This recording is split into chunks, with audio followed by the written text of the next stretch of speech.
اسلام آباد سے bureau chief منقدین کی رپورٹ کے مطابق مشترکہ مفادات کونسل CCI نے ہفتے کو 7ویں آبادی اور خانہ شماری کے نتائج کے متفقہ طور پر منظوری دے دی، جس کے نتیجے میں پاکستان کی آبادی 2.55% کی شرح نمو کے ساتھ 241.49 ملین تک پہنچ گئی ہے۔ جیسا کہ پاکستان بیورو آف اسٹیٹسٹکس کی رپورٹ ہے، CCI کا 50واں اجلاس وزیر اعظم شہباز شریف کے زیر صدارت ہوا، جس میں تمام صوبوں کے وزرائے اعلیٰ، 3 وفاقی وزراء اور اتحادی جماعتوں کے اہم رہنماؤں کو خصوصی دعوت پر مدعو کیا گیا۔ بیورو چیف منقدین کی رپورٹ کے مطابق پاکستان کے سابق وزیر اعظم عمران خان نے بدعنوانی کے الزامات میں مقامی عدالت کو 3 سال قید کی سزا سنائے جانے کے بعد رات ہائی سیکیورٹی والی جیل میں گزاری۔ اس سزا نے خان کو 5 سال کے لیے سیاست سے روک دیا، جس سے ان کی سیاسی مستقبل کو خطرہ ہے۔ 70 سالہ کرکٹر سے سیاست دان پر 140 ملین پاکستانی روپے کے منافع کے لیے غیر قانونی طور پر سرکاری تحائف فروخت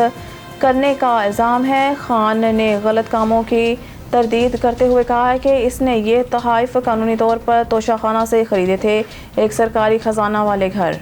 بیورو چیف منقدین کی رپورٹ کے مطابق CPO سید خالد ہمدانی کی جانب سے ویمن آن ویلز کے پہلے ٹریننگ بیچ کی تربیت کی تکمیل پر سرٹیفکیٹ تقسیم۔ اس موقع پر chief traffic officer Rawalpindi Taimur Khan بھی ان کے ہمراہ تھے۔ خواتین نے سٹی ٹریفک پولیس کے ڈرائیونگ اسکول سے موٹر سائیکل چلانے کی تربیت حاصل کی۔ پہلے بیچ میں 6 خواتین نے موٹر سائیکل ڈرائیونگ کورس مکمل کیا۔ موٹر سائیکل ڈرائیونگ سیکھنے والی خواتین میں 2 لیڈی کانسٹیبل بھی شامل ہیں۔ CPO راولپنڈی ٹریفک پولیس کے غلام اصغر شہید ڈرائیونگ اسکول میں لیڈی انسپیکٹرز خواتین کو تربیت فراہم کر رہی ہیں۔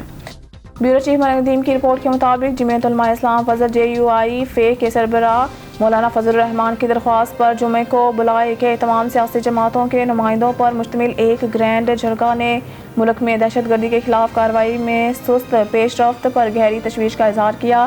جرگہ نے دہشت گردی کے خلاف متحدہ محاذ کے قیام کے لیے آل پارٹیز کانفرنس بلانے کا مطالبہ کیا اور خطے میں امن کی بحالی کے لیے فیصلہ کن فوجی آپریشن کا مطالبہ کیا۔ پشاور میں جرگے کے بعد صحافیوں کو بریفنگ دیتے ہوئے مولانا فضل نے زور دیا کہ آئندہ عام انتخابات وقت پر ہوں گے اور نگران حکومت انتخابی عمل کی نگرانی کرے گی۔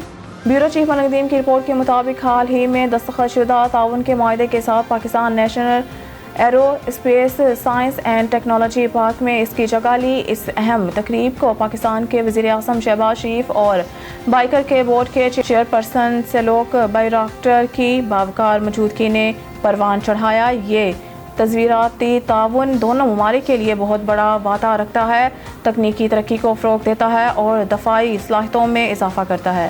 نیوز اسٹوڈیو سے فی الوقت کے لیے اتنا ہی۔ مزید نیوز اور اپڈیٹ کے لیے دیکھتے رہیے آن نیوز۔